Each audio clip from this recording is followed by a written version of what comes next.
welcome to episode 5 of the EUphoria podcast. We're available on Soundcloud, YouTube, Apple Podcasts, Spotify, you name it, we've got it. We've even got, after a meme on broadcast, EnderWeirdchampPodcast.com that will redirect you to the EUphoria podcast. Thank you, Depa, for making that one happen. Don't suggest more URLs. I don't think Depa can afford to keep buying them for us. But that said, anywhere you get your podcasts or usually get your podcasts, we should be there. Today, we're going to be talking all about what we got right and what we got wrong on the tier list, the state of the league, and talent density. Is EU mids still a thing in 2020? What is EU proud of when it comes to roles?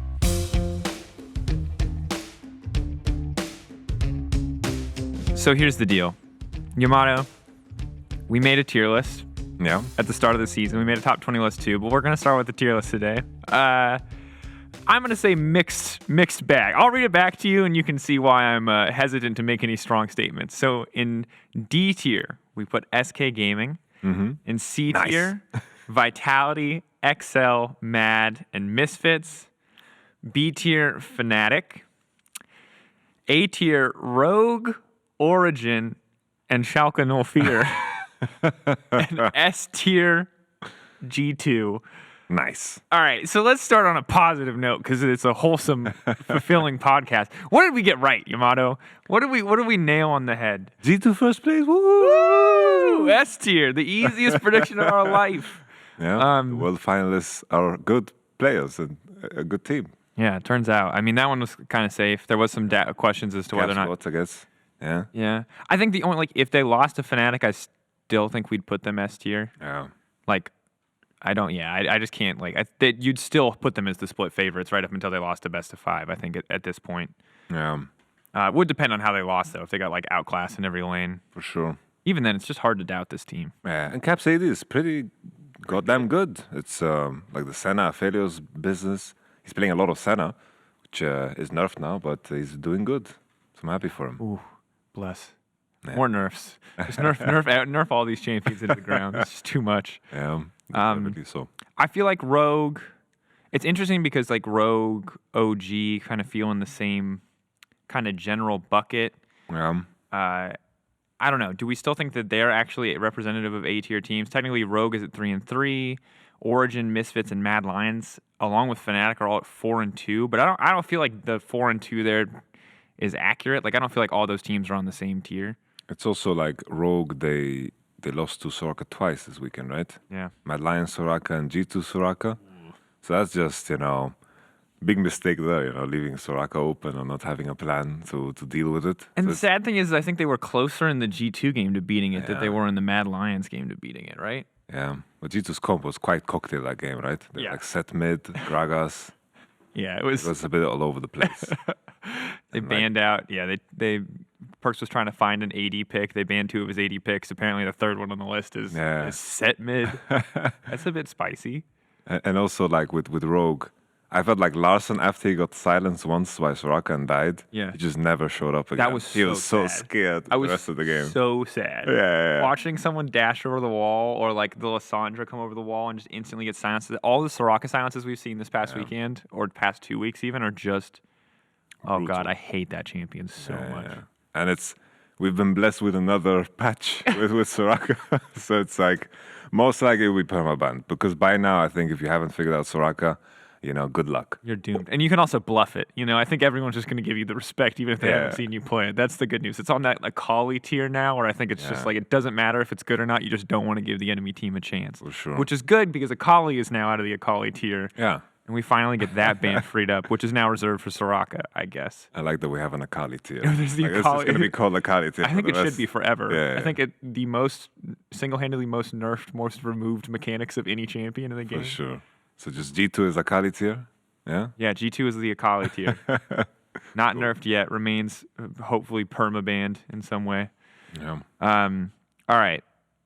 I'm going to be honest. It's hard to scrape together anything else we got right. We got close with SK and Vitality. And we'll do a full rework of the tier list, I think, in week 6. We'll do a fresh one. We'll be 2/3 of the way through the split. But then we have to talk about what we got wrong. And Misfits, I guess? Continue. We got wrong. We could talk about, Misfits are currently C tier, but they're also 4-2. Yeah, they are on a 4-win streak. So do we think that they're C tier, or do you think they would deserve, like, would they be a team you'd move up at this point in the season? Who did they beat? Okay, Trying to remember. Let's take a look. Do you have that? Yep, I can get that for you. So Misfits have beat XL, Yeah. Schalke, They've lost to Fnatic. They beat OG. Oh, yeah. They lost to Rogue. They beat SK. So the only teams they have left to play in this round robin So Rogue are G2, Mad Lions, Vitality. Oh. There's 3 games left in this round robin. It's 9 games. Because they look honestly quite decent. They did look decent. I was surprised too, because Yeah. some of those early games were a mess, right? Yeah. And like, Because like that first week, that first week was beyond terrible. Jesus. We were like, oh my god, D tier should have been Yeah. solely reserved for you, which is a new tier just for Misfits. it was E tier, F tier. It was. Oh god. I remember that EQ from Razork. The QE. I thought the season was over right there. The QE, Yeah, I think Hansama flashed it anyway. We're like, oh, thank you, Hansama. And then like Bevo had like the worst week 1 statistically in the history of Is it like something. 19% damage share? Yeah. Looks like a fed jungler instead of an 80 carry. You know, he's 3 levels down. You're like, oh man. That was rough. But then like Razork on the Gragas, they seem to have been figuring some stuff out. Fabiven looks alive because that first week he was getting like solo killed by Larson. Yeah. And I feel like Dan too, finally, like they just figured out, hey, if we just put Nocturne. Dan on GP, like, because look, the Nocturne was especially cocktailed, the Nocturne Oriana game. Yeah. But they started putting Dan on GP. Like, I feel like their drafts didn't change a ton, but I think it became very clear that they like stopped putting their bot lane was 80 carry defensive support in week 2 and 3, and that was it. There's no more Nautilus, there's no more Leona. It's very clear that like Denick, your job is to protect B-Boy. Yeah. B-Boy, your job is to do damage. We don't care what else happens. Don't worry about what everyone else is doing. You two just like protect each other, stay safe, and that seemed to work really well for them. For sure, yeah. It's so tricky, because I think there's a hint of I think a lot of bot lanes, even though we're hyping bot lanes, I think Bevoy and Denick, they have like good moments. I listened to like the mic check as well. Denick seems to be very vocal. That's always like a question mark when it comes to like rookie suppos and so forth. But I'm worried what will happen with Bevoy when, like, let's say for some reason we go back in time and there's like a Kaiser Lucian meta. Because right now it's pretty easy to be AD carry, honestly. Like you don't need to do much. Yeah, you have like 1 or 2 high pressure moments in the game, but your laning phase is pretty chill. Yeah. Right? You either dodge the knot hook or the Leona hook. That's like the most action that you're going to get at any moment in the game. Yeah. Otherwise, you're chilling. And obviously, positioning in a team fight is always difficult, but it's twice as difficult when you're, everyone is dashing around. And the enemy AD carry can also dash into you. I just feel like it's more variables, more high stakes. For sure. All right. We're going to have to hit it eventually. We might as well hit it now. We got we got time to talk about our dark horses, too. I think Misfits is a perfect example of a team like that. But what we got wrong. Schalke, no fear. I knew this was coming. That's why I stopped you before. I know. Schalke, Nolzex, as it turns out, the 06 team. I think I said on the desk it would be, actually I think I said this in rehearsal, I don't think I ever got to say this, is calling it a dumpster fire would be unfair because a dumpster fire is contained, and this is obviously just a goddamn inferno. This is a mess. And this is like, it was funny for the first 2 weeks, and now it's not.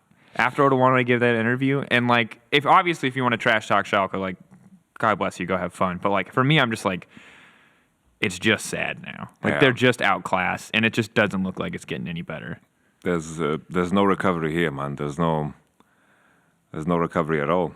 Like I'm trying to make the contrast between Eminem's career, but he actually started good, and then there was recovery, and then now we have whatever it is. That's a long conversation, but. Are we hoping for the same trajectory for Forgiven? Is the kamikaze for Forgiven coming out? Are we waiting for the new album? You gotta be honest, is this the revival? Because we just hope that he disses everyone, That would be the most Forgiven thing to do, though, I think. Yes, for sure. But I don't know. Like he seems kind of mellowed out on Twitter. He's making jokes about, it's kind of the EU kind of thing right now, to just make self-deprecating jokes. And to see that from Forgiven is kind of weird.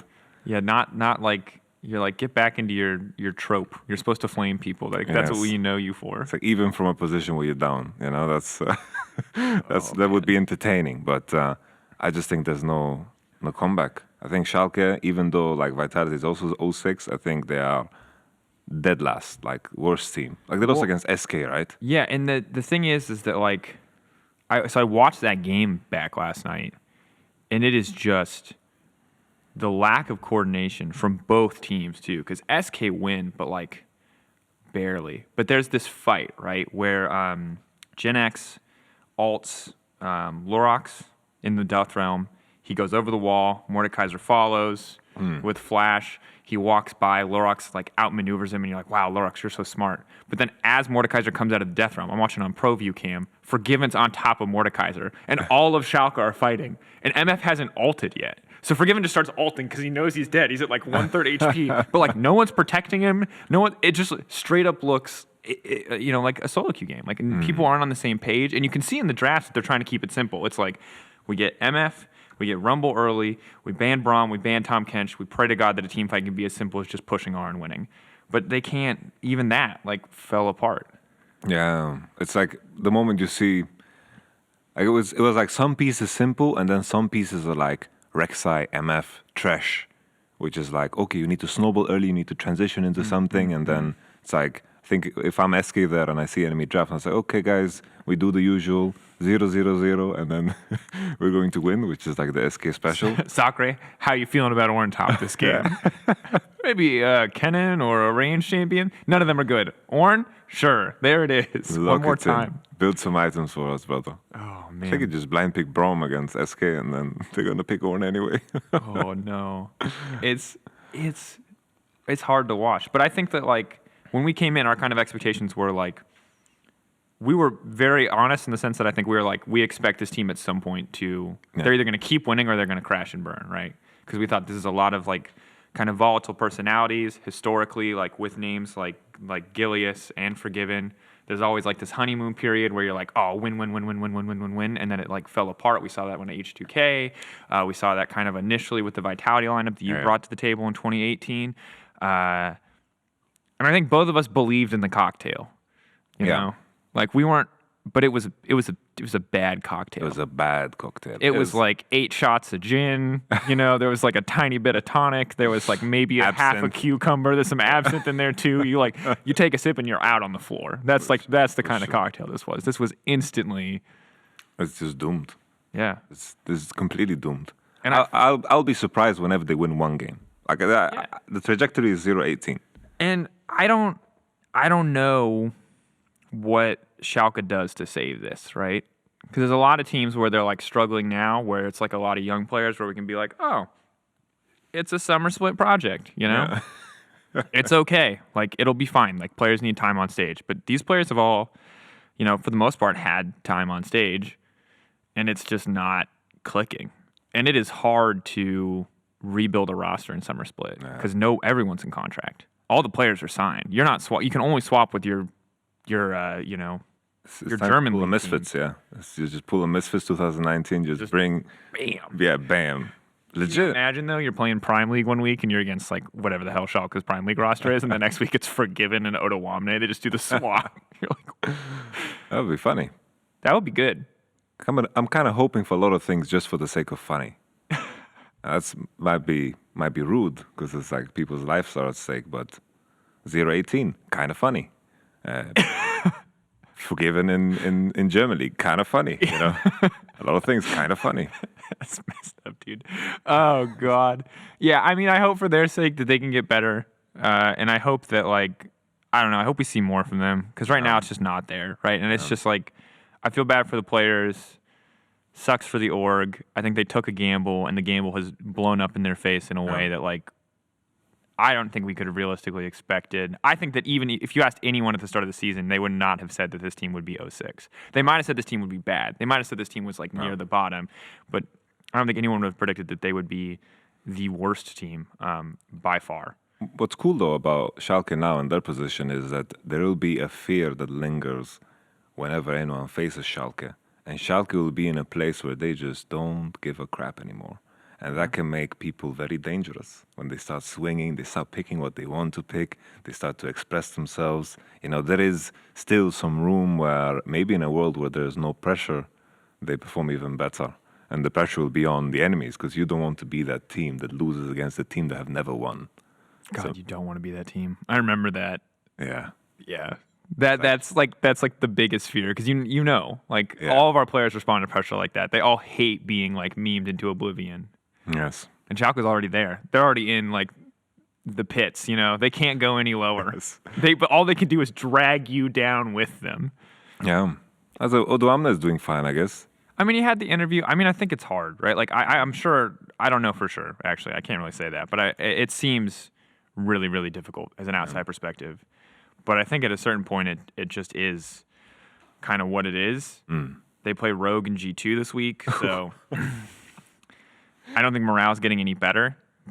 That said, What if they are the first ones to beat G2?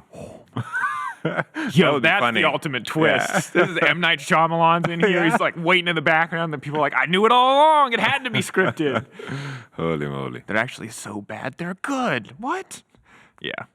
It's dark times for Schalke. The other one that we should talk about, I don't know if we got it wrong, although we did get, I don't know about you, I got flamed a lot for this one, was putting Fnatic in B tier. B tier was making playoffs, which I think is fair. Fnatic are probably definitely going to make playoffs. They're currently 4-2. Do we think Fnatic are an A tier team? Like, obviously we were wrong about Schalke. Schalke is clearly down in the pits. They're in the D tier. But like, is Fnatic in that A tier right behind G2? I think so, yeah. But I think Fnatic, like, they almost belong in an own tier above, like, the Rogue and the OG and the Misfits. Even with OG beating Fnatic. Because looking back at that game, like, that game was just lost in draft.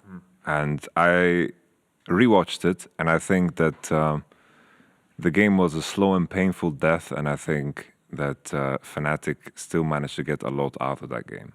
Like, the moment they locked in Swain, it was just like, okay, It was go hard. next. And just they had no tools to peel for Aphelios.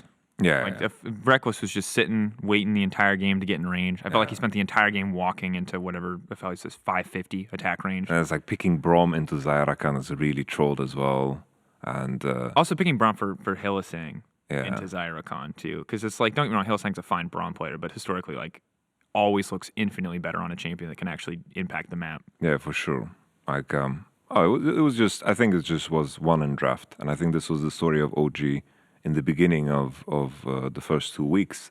And I said on the Anders desk that I have my doubts because they've never been in a position where they've actually been, in a even draft even. Because they were just winning draft after draft. And then after 10 minutes, no matter what happened in the game, they would always win.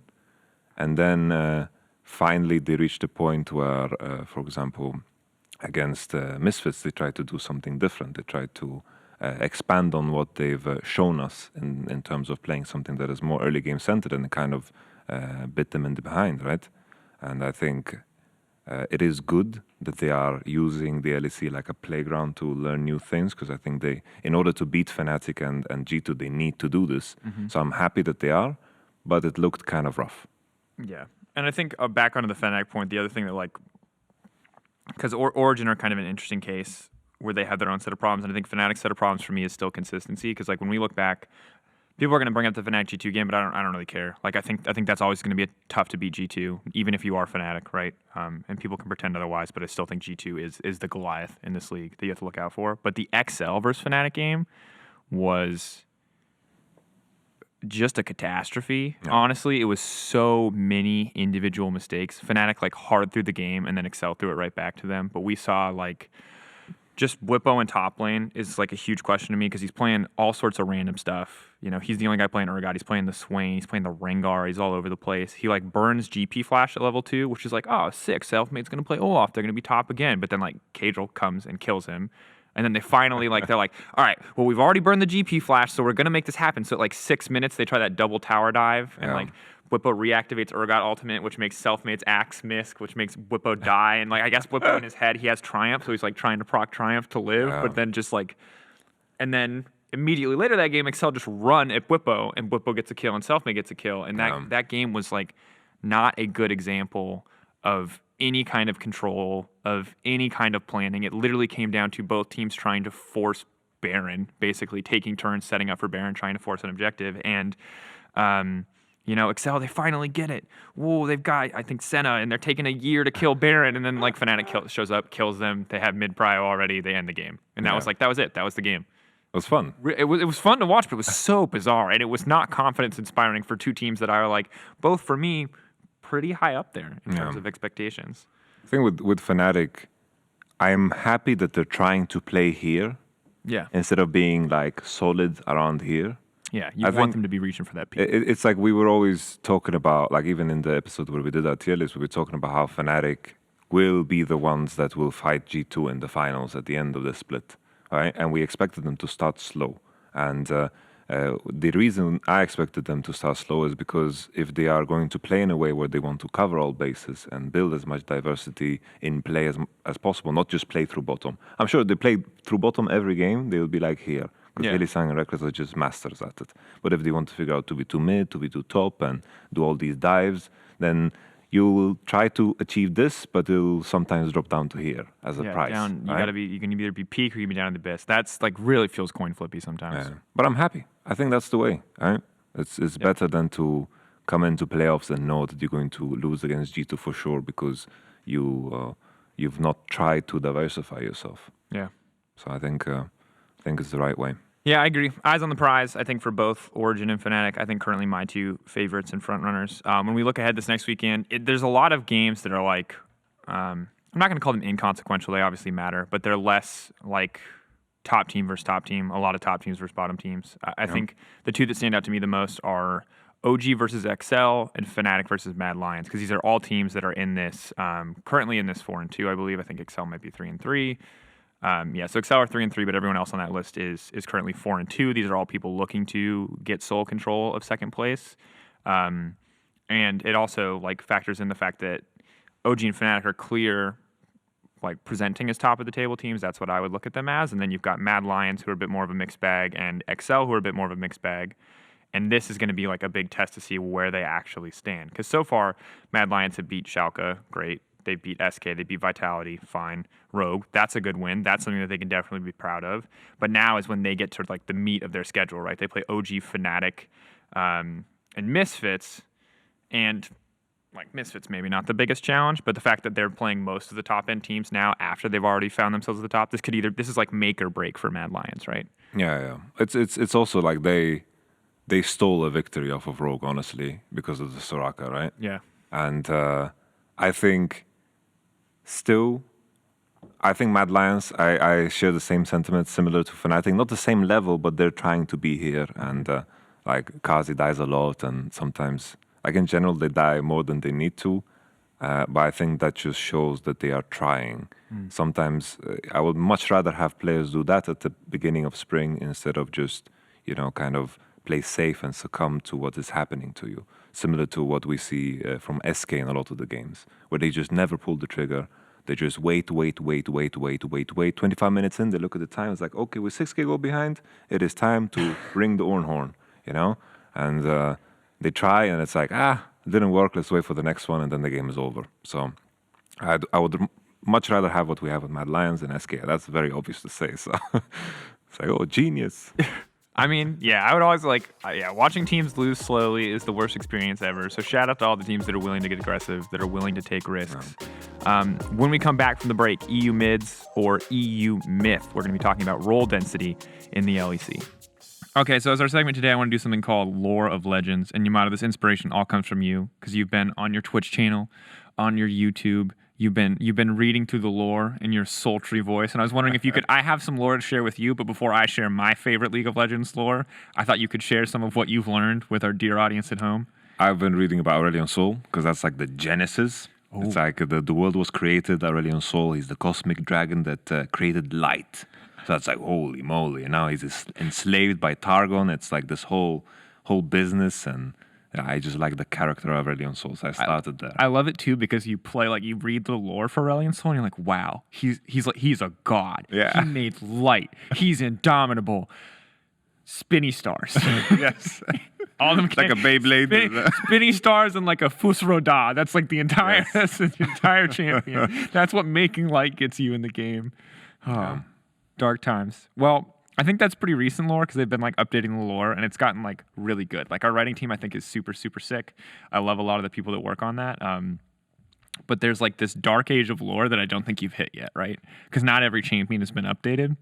So I want to share with you like OG Gragas lore, right? Okay. I think this is from back in the day, like when we had. Do you remember like the cigars? That was yeah, cigars were definitely more in the game, but there was like that summoner's like journal every week. Oh yeah. That was like stories of Runeterra of like how the champions would interact and hang out when our lore was like honestly hella corny. But I'm just gonna read you this passage about Gragas because I think it's a preface to a story that is significant, just honestly terrible. And I love it, but it's so bad. So Gragas has an eternal love of good drink, but his massive constitution prevented him from reaching a divine state of intoxication. Literally, Gragas is so large he cannot get drunk. One night when he had drained all the kegs and was left wanting, Gragas was struck by a thought. Rather than the usual bar stool, why couldn't he brew himself something that would finally get him truly drunk? League of Legends lore, folks. It was then that he vowed to create the ultimate ale. That's Gragas' character motivation. Like, you know, a seer or Aurelian Soul, he made light. He's creating the universe. He's now like tethered to Targon or whatever. Gragas really wants to get hammered, dude. He's like looking. He's like questing.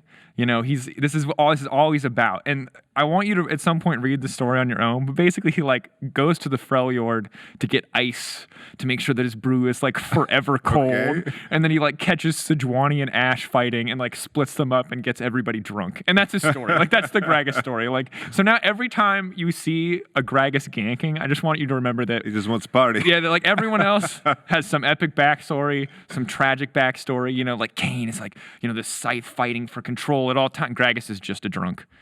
Most consistent outside of Lee Sin meta jungler you could ever possibly hope for. Just a drunk. That's his entire motivation as a character. I love it. It's so relatable, right? So he's a nice guy. He just wants. So when he's throwing barrels at you, he's trying to get you drunk. To be fair, the first line is the only thing more important to Gragas than fighting is drinking. So he just has to choose. Every moment you play Gragas, you have to know that it's a choice between fighting or drinking. Nice. So that's why. So the Brolaf is canon because he has Graggy Eyes written on his axis. That's true.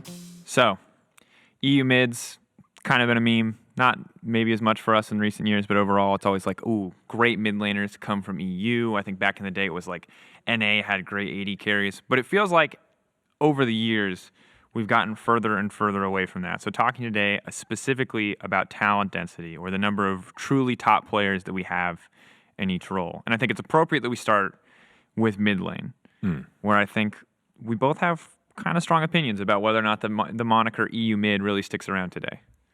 I think it is like super clear, like Perks, I think is better than anyone, right? Yeah. And then there's Nemesis and Nuktak, and then it's kind of a question mark ping, you know? Yep. I know that, you know, the class of rookies that we had last year, everyone was excited about it, but I always had my reservations because partially because I heard Jizuke's opinion on them all the time. And yep. This guy is so bad. This guy is so bad. I'm not going to mention any names. Nevertheless, it was the Akali curse. Yeah. Is what I like to call it. Mid was so broken last year. Yeah. Silas, Akali. Silas, like you couldn't not look good. If your team was winning the game and you were playing one of those champions, every game you played was a montage. It just looked like a rogue in vanilla. You know, it just looked like this elite ninja just blowing your cooldowns. Akali, you know, use ult and you just didn't even need to use passive to kill. Yeah, passive, which in theory is like a huge part of our damage. And everyone, we were talking to the guys, some of the production guys today about this, and they're like, yeah, you just mash your fingers. I'm doing like a keyboard cat motion right now for you in podcasting, but that's what the champion felt like. I remember picking it up and being like, this champion is so fun. No wonder pros love playing it. Yeah. And then it occurred to me like, wait, I'm really bad. If I'm killing people, this champion might be a problem. Yes. And I think it also solved a lot of macro issues as well. Like Akali, like if you got caught in the side lane, it's like, okay, dude, I have 3 jumps. Great. You have like this invisibility cloak that at the time just was true invisibility or what was it called? No, I don't remember. It was its own kind of stealth, I don't know. Or whatever, where you couldn't be revealed by anything. Like God tier stealth. No other champion had this. Like you could avoid turret shots as well. And I think this highlighted that it just you got away with so much. Also with Ryze ulti, it was so easy to split. LeBlanc as well. Now we see some mid laners are getting away. Like Humanoid is playing LeBlanc, and it's like, cool. You have 2 jumps, you can get away. It's like a crutch solution to some of the big issues that will appear later on. Yeah, it feels a lot like the era of the Realm Warp plus Hourglass Rise. There was just like every mid laner, you just got out. You always got to push 1 or 2 extra waves. You always got to get out of really any situation where you'd get caught. Yeah. And so my question is, like, if we say that, like, there's this, you listed top 3, but even for me, I would even question that, because for me, it's like Perks, Caps are still in my eyes the 2 best mid laners. Like, regardless of what role they're playing, like, no one can. If anyone thinks that Caps can't come right back to mid lane and beat every other mid laner in our league, I think they're trolling. Yeah. And after that, I think it's a pretty big drop off. Like, Nuke Duck's all over the place. Peak Nuke Duck, you can definitely say, is like an iconic EU mid. Febiven, when he's playing really well, maybe, but obviously, like, that really remains to be seen for the rest of the season. And I'm not sure about Nemesis, because we've seen great Nemesis, and we've also seen, like, all right, he's fine on Akali in lane, he can get a few kills, but then he can't team fight to save his life. So to me, it's much less clear where they are. But when we go back a few years, right, when we go back to kind of, I guess, 2018 was where I would say was at its peak last time. We had Jizuke in form, incredible player, walking highlight reel. We had Caps, we had Perks at the peak of their rivalry. Nuke Duck was playing pretty well at that time, very well. That was like the Zed era of Nuke Duck. And then on top of that, we also had Niski playing, I think, at the time. Yeah. And Niski, while I think below the rest of those players, was still incredible. And that felt like super contentious as to like who was going to be top 3 in that role. Whereas this season, it's like Perks, Nemesis is there, right? I think like maybe 3, maybe 2. And then after that, it's kind of like, like you could put Nuke Duck there. You could make an argument for Larson. Like, Seiken has had some pretty rough games. Mickey's kind of all over the place. Humanoid dies all the time. Abadage also dying a ton, but like I don't think it's fair to look at any individual on Schalke. It's like the easiest way to look at this is like, who, if you compare it to the person that is at the top, no one comes close, which is Perks, in my opinion. Like when we look at everyone else, they have clear, glaring weaknesses. Humanoid, sometimes mechanically very good on some specific champions, Kiana, Akali, but then when he has to play something that is less mobile, he tends to die on side a lot and is very disconnected from his team. This is something that Perks does super, super well, that Caps did very, very well in G2 as well. And then Nuke Duck, he is not necessarily flashy, and I think he's very, very solid, good at playing with the lead, but when things tend to get a bit slower, I think he is a bit inconsistent. And I think there are games where Nuke Duck is really, really insane, and I think lane-wise he would never have issues against the Perks and the Caps, and that's why I rate him so highly, because always with the new generation of mid laners or new champions that are coming, he's always there. Like in terms of learning new champs, he's always there. He's always ready. There's never anything that stands out as a weakness. So I think Nuke Duck is incredible in his own way, but is never going to do like that crazy thing that is going to win you the game. Yeah, I mean, I think that he obviously has moments where he's like set up to do that, but they're so few and far between. And you know, you hear, like I think Deficio said this backstage when after the Zed game, you know, in his first split with OG, and he's like, look, there's like one thing, you know, when Nuke Duck when he says he wants Zed, you've won the game. Yeah. Because he's only going to pick it if he's confident enough to know that he can win, to know that he can smash with it, and like that's got to be a good feeling, but also like. Nuke Duck's not picking Zed a whole lot, right? He's playing what the team needs, and that's just kind of what he is. So he isn't that like iconic carry player, I think, in the majority of games. He's a fantastic mid lane player, but there are some mid laners that are not the product of who they have on their team, right? And sure, we're at the point in time where the game is becoming more and more team oriented, and Perks. Understandably so, he's surrounded by the best players in the league, so he gets to do much more. But I think Nuke Duck will never ever be a problem in draft, never ever be a problem on the Rift, and I think that's a really big thing to say. Because I think when I look at Nemesis, I think the champion pool still is a very big question mark. Because right now, the best mid laner in the game for me is LeBlanc. And I think if you don't play it, there's an issue. Against G2, I think LeBlanc was the proper pick to go for. You have Lee Sin in the jungle, you have a very strong 2v2. They went for the Veigar. I understand why they went for the Veigar, because the cage is strong against Aatrox and Ryze in a team fight. But the Ryze and Aatrox will never want to teamfight. They're going to just play on split, kill GP over and over, and then Senna and Braum are really good against Vega. So it was kind of like, what is this? Cassiopeia's out, Yeah. and then all of a sudden there's a weakness there. So I think Nemesis still in the right meta. If it was like a mage-heavy meta, I think I would rate him clear number second. But now it is kind of this LeBlanc meta and so forth, and people kind of playing everything. So it's kind of a toss-up, a question mark for me. The thing I like about Nemesis is that I think he never dies to ganks. Never dies to ganks. There was a game where he played Cassiopeia mid and he burned Flash against LeBlanc, and he just played it in a way where he didn't get punished, managed the wave really, really well, and I think that's super impressive. Yeah, I mean, overall, his death stats, even in like difficult games, he had 3 deaths in that first match versus Origin, and remember, he was playing Diana, so he could dive in constantly, and it was only the 3 deaths. 4 deaths in the Veigar game, obviously pretty rough against G2, but every other game his stats are solid, even in difficult situations, even when he's not necessarily the center of attention on a draft. Nemesis, very solid. Is there still that gulf between him and Perks? I think so. Yeah. But like you said, meta, maybe it looks different. Yeah. So if EU mids aren't right now where we see real EU talent at, like where we see our densest talent, where does EU actually excel right now? Which role do you actually think is the most stacked in Europe? Honestly, like after the Caterham episode, like we have some good junglers. We right? do. Top 5 is really clear. Like all 5 of those junglers are very good. Yeah. And it's like, even though, like I did the mistake of putting Jankos lower than Xerxes. But Jankos proves to me every time he faces Xerxes that he is just clearly the better jungler. And I think G2, like Jankos, when he plays against better junglers, then definitely he's up there. And then you have those games where he's jungling against C9, and it's like, Yeah, okay, those yikes. His Kiana is always going to be, I think, a stain on his record. Riot Games did G2 a solid. They nerfed the Pyke. They're like, hey, we feel bad. We'll nerf the Kiana too, so you don't have to look like a fool in the jungle anymore.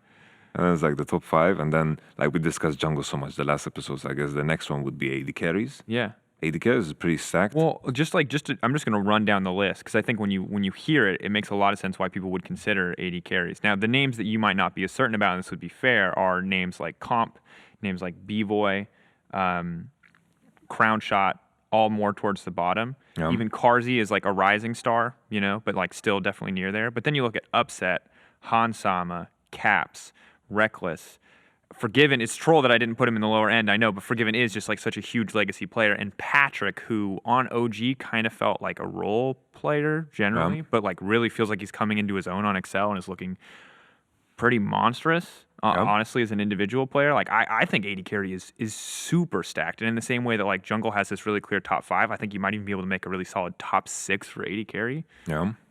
I think, Reckless, Caps, and Upsets are definitely in a class of their own, right? Sure. But that's like top 3. But then the rest, like even on SK, I think Crown Shot is doing super well. Like I think he's the shining star. But then it's always the little caveat in terms of what the meta is right now. Yeah. Like right now you're playing Senna Aphelios. There's not that much agency in terms of what you can start up. You're healing, you're doing damage, you have to position well, and that's pretty much it. I remember Upset talking about how the AD carry position is right now a lot more boring than it used to be because like with Kai'Sa, Lucian, Xayah, there was a lot of room for juicy moves. As boring as Kai'Sa Xayah meta was, and as tired as I was of seeing Kai'Sa and Xayah literally every single game, those AD carries are also two of the most hype AD carries in the game. Watching Xayah and Kai'Sa fight in any team fight where like Kai'Sa like leaps into the backline or Xayah like finally pulls the feathers back like 20 autos later and you see 3 people die, that shit is cool. Super cool. Like Aphelios can do crazy moves, right? Sure. But that's that's a light way of putting it. Huh? Yeah. He can do some stuff. But it's still reliant on what is going on around you, which is fair with the other champions too. But the skill expression is definitely at a different level. So maybe if we have a meta shift, all of a sudden a lot of AD carries will look in a different light. Like for example, Bvoy or some of the lower end. But definitely the higher end of AD carries are like really, really exquisite. Yeah, I mean, just like once again, Reckless, Caps, Upset, like pretty clear top 3 to me. But like, I honestly thought B-Boy's been pretty sick last week. I'm excited about this Misfits lineup. I won't lie to you. Hans Sama going back to Draven was awesome. Attila's gone, so he's Attila's gone. Mental block. Could be the sole Draven in the league. Patrick's looking better. Carzzy, I said he was rookie of the split. I was originally going to say Shadow, and you took Shadow, but now I'm glad that I've been pressured into Carzzy because Carzzy is popping off. For sure. And I think the best thing about EU right now over past jungle is bot laners, is 80 carries, which is sad because, like you said, the meta doesn't really support that. Yeah. The other side of that coin, though, Yamato, and this is what's sad, is I think our support pool is kind of terrible, dude. Yeah. Like, I'm happy there's a lot of rookie supports. And it's the same with AD carry because we don't know who's good or who's bad yet. Yeah. Because everyone's playing Braum. And That's like, true. Like if first, now after this 10.3, maybe Zyrakan is meta, and that's the time. That's when you really get to see if we people will are good or really not. see. Yeah. Because like Destiny on Rakan looked kind of iffy, you know. He kind of entered the game against G2. Yeah, and he did good in the game against, oh, God, he did good in the game against Fnatic. Then he ended the game against G2. He had that sweet Nautilus game in their other game of week 1 for blanking. When he like ganked mid over and over. Yeah, it was sweet. But then he also, he's had now he's playing, was it like Tom Coco and Braum every single game? Just like. You just have to wait for the Rakan test. It's like that's where Mickey won our hearts and why we find him to be the best support in Europe by far. His Rakan gameplay. And same for Hillisang, right? When Hilibaba was this is my nickname for him. When Hillisang was playing a lot of Rakan, that's also was like, wow, he's finding these flanks, he's finding these engages, and I think that's where the true skill expression will show up, especially in lane as well. Because Rakan lanes are always like Zyrakan can win everything, they can lose everything. Yeah. So it's interesting. Well, and for me, it's like it's very clear that the two best supports in our league are Mickey and Hillisang, right? Like head and shoulders above the rest. The other thing that's really makes this really tough is that they're also both relatively inconsistent. Yeah. Now, generally, I feel like domestically they both look better, but we saw internationally they can be all over the place. And like, I think Hillisang is like has more highs and more lows. Like he's the more extreme version of inconsistency where I think he can look better than Mickey, but he can also look a lot worse. Whereas Mickey's like slightly less variable, but also has like really bad days. And those are the two best head and shoulders above the rest. Like Torre is pretty solid. I think Kaiser has been making a good case to look all right. Yep. You said like Denik is communicating and that's all good. Destiny is like you said, it's just too early to tell for sure. But like. When those two are like the clear top and even they are inconsistent and everything else is kind of up for debate, it just doesn't feel like anyone is contesting them at that top. Yeah. Like you can make other arguments that there are other good supports, but they're not pushing into that top two at all. Oh, for sure. I agree with you. I think we will. I'm just hoping and praying that Zyrakan will be picked every game. And then we will see like the Morgana, Caitlyn lanes and the Zyrakan lanes and maybe Lucian comes back or something like this. And this is exciting because then we will truly know who belongs or who can compete and who doesn't. Because I think a lot of these supports, they haven't had the spotlight on them because it's like, oh, he used Braum Shield at the right time to block MF ult. Great. That's like most of it that we see. Yeah. And I think there are definitely, same as AD carry, the skill expression for support is not that high right now. One thing that we can say is that when Mickey and Hillisang both play Nautilus, it kind of looks like a disaster. I think both of them just hate the champ. So we had the Mickey game the day before when he was like queuing creeps over and over. Man. And then we had Hillisang kind of queuing champions over and over, but not at the best time. Yeah. He ended the game like 0-8. They're both complaining about the giant. Everyone on Reddit's like the hitbox is too big. They're also like the hitbox is too big. I'm not hitting who I want to hit. Give me a smaller hitbox, right? Please. Yes. It's fun. Yeah, it's interesting. The last role that we haven't really hit on is top lane, and I'm undecided on top lane because like we have a lot of really good names up in top lane, right? Like right now, Wonder's looking really good, Expect is looking really good, Finn is looking pretty solid, although it's a little all over the place, I'll be honest, and Alfari. Now, there's a lot of names that you immediately want to put at the top of the list too, which makes me want to be like, oh, U-Town is so good. Because like even Dan's having good performances. Otawamne generally winning lane despite his team being a total mess. Cabochard obviously was like the sole carry for your team in the second half of last split, he was like the most consistent, strongest performer. Yeah. But also those guys are all over the place right now. Yeah. I just feel like top lane has very little agency as a role right now. Like that's why people are playing Sona and Soraka, because top lane is like, who cares? You know? And I think that's what makes it much, much harder. And now, once again, I'm talking about how I hope Zyrakan will be met on bottom. I hope Sejuani will make make it into a top lane meta again, because if Sejuani is back in the picture with the buff of 10% attack speed, You can all play of a sudden, fighters again. Yeah, play Renekton Camille, is Kled, back. Renekton. Yes, yes. Yeah, and it's interesting because I think that like when we talk about mid, making a mid list is so much easier because mid actually gets to do so much as a role. And this is something you said about just about every other role, but like bot, support, top lane are all just kind of meta slaves. Now you do get to see good Aatrox games. You do on occasion get to see some of the more cocktail picks, which I think are, can be a good indication.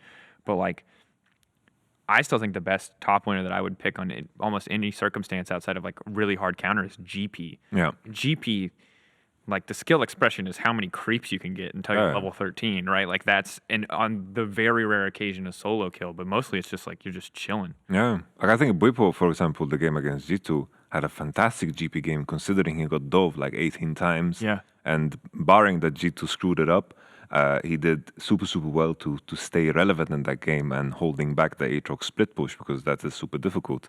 But that's like it. It's not like so exciting. Like as I'm saying it, I'm falling asleep. It's like it's cool, it's good. It's like if you appreciate the delicacies of the game, it's nice, but it's not what is going to win you the game. He's not losing you the game, which is a good positive. But other than that, it's like that's what the role allows you to do.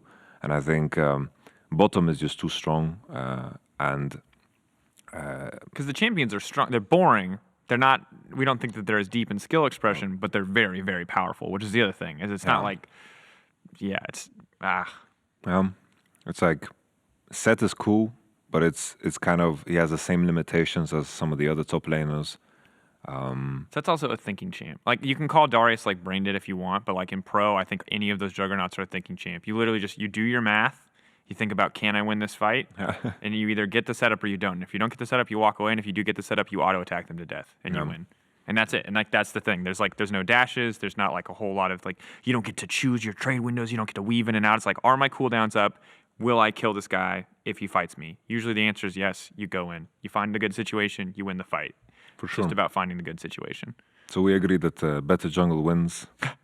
Even with jungle being super ludicrously nerfed, I think better mid wins is probably the better one. Yeah, for Because I just think like, or maybe better support. Because even if we say that support isn't like the most skill expressive, I still like, you see these games where like, you have like a lot of MF Thresh lanes right now, and it's just like the Thresh roaming. And Hylissang is a good example of this, where he's just like, suddenly he's in top lane, and he's like flash flaying someone to find a kill. And it's like, that kind of is about what feels like the biggest deciding point in the game for me. I'm happy you mentioned Thresh, actually. Thresh is like the Lee Sin of support. Yeah. There's like the supports that pick Tahm are the ones that are too scared to pick Thresh. Yeah. So when Because the you next have time a lantern. Yeah. You can get him out of jail free. You just got to be positioning and thinking. It's much more active. Definitely. And Mickey has a great Thresh. And who else is a great Thresh in our league? Oh, I mean, I've always considered Dreams a pretty solid playmaker, but he's better on Alistar than he is on Thresh or anything else. There's like no one else that is like a... Mickey, Hylissang are two good Threshes. Yeah. I mean, Jack Troll, we can always go back to that game he played against RNG where he popped off and had the greatest Thresh game of any European sport ever. It's a bit of hyperbole there for you guys at home before you flame me, but it was a fantastic game. Torre's also been good, but like it's not consistent. It's not like this guy locks in Thresh and you're like, oh shit. Yeah. It's Torres Thresh or Jack Troll's Thresh. If Hylissang and Mickey lock it in, you're like, nice, but it's generally because they're just good at everything. Yeah. 4 years ago, you would have been like, that's the Hylissang Thresh, but now it's like Thresh has been around for so long that it's like, okay, everybody plays Thresh. Yeah. I don't know, man. There's Tahm players and then there's Thresh players. Then in the jungle, there's Lee Sin players and then there's Jarvan players. If they're looking in Jarvan first rotation, then he's too afraid to play Lee. Bro, I think that one's unfair because it's just like Jarvan's just guaranteed value. I think Lee Sin is like the self-indulgent pick for jungler. I just think Lee Sin is OP. Like I'm spamming Lee Sin myself right Conqueror, now. challenging smite. What duels can't you win? Yes. That's why all the pros in the pop quiz video were like nerf Lee Sin, nerf Lee Sin, nerf Lee Sin, nerf Lee Sin. For sure. Deservedly so. Yeah. Except for, by the way, Vitality's jungler, whose name I'm blanking on, who said he's like I understand he's OP, but please buff him. I love him. And I was like, I respect that. At least you understand. At least you know. Like last quick hits, we've talked a lot about kind of the state of the meta. 10.3 is coming out. There are 10.4 PBE patch notes. 10.3 is out. We're playing on it this week. 10.4 PBE patch notes makes that look like a much bigger patch, but small Sejuani buffs, some small nerfs here and there for some of the other champions like MF, although I don't know how big that one is, to be honest.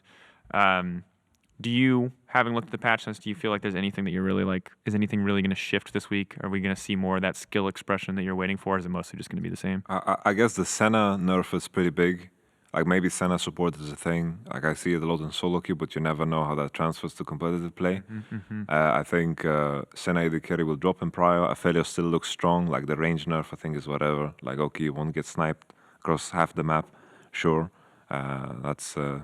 Yeah, that doesn't feel like a pro play nerf. Yeah, That feels like like- too many kids in solo queue randomly walked into a bush and we're like, what is this turret? Why am I dead? Yes, this is a buff to Reddit, Reddit front page because we will have different content now. Finally, this is so that doesn't matter too much. MF attack speed nerf, it's like one dagger, which I don't think is going to make like the huge difference. I think considering the nerf to Aphelios and Senna. Set nerf might be like, Oh yeah, that fine, but one's like also I don't think set was. It's a huge nerf to set, but I also just don't think set was that big of a deal. Yeah, it was more like LCK were like locking in it all the time. I feel like playing set, what I felt is like most team fights, if you get to your second W, then it means you're winning the team fight. Yeah.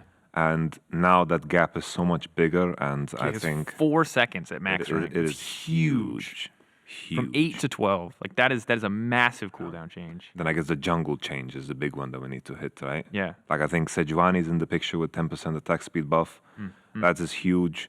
We're going to see like Machete, Red, Blue, Gromp into top level 3 gank. I think that's going to be like the staple. And with Sejuani coming in, I think Karthus will come back. Maybe a Kane, maybe some cocktail from Zerx. Yeah, I like the Kane. Whenever you say Kane, I'm about it. Even if I like think objectively that's a terrible champion. But that's probably a discussion. We can get into that. I think let's see if the jungle really changes. I want to get like a cocktail jungle episode. We'll get Ender. We'll like hard brew, hard theory craft. We can get Xerxes on too. And we just like, all right, what can we jungle? What can't jungle? Because there's like a ton of the buffs coming in to try to 10.4 is going to be a giga cocktail. There's a Bomby Cinder change, which looks super nuts. There's like every champion that you thought should never belong in the jungle, including Garen, are getting buffed for jungle. You're like, what? If we get a Garen jungle, I'm gonna lose my mind. That's gonna be crazy. Bush Garen is back. Back to spin. Hell yeah, hide in bush. Oh man. All right. Well, and this is now the 10.4 waiting room. In the meantime, it's 10.3 this week, and that's it today for the EUphoria podcast. Thank you so much for watching. LEC starts tomorrow at 1800 CET with Mad versus OG, and of course, match of the week is Saturday. It's Mad versus Fnatic, one of the games we talked about earlier. It's going to be a banger. Be sure to tune in.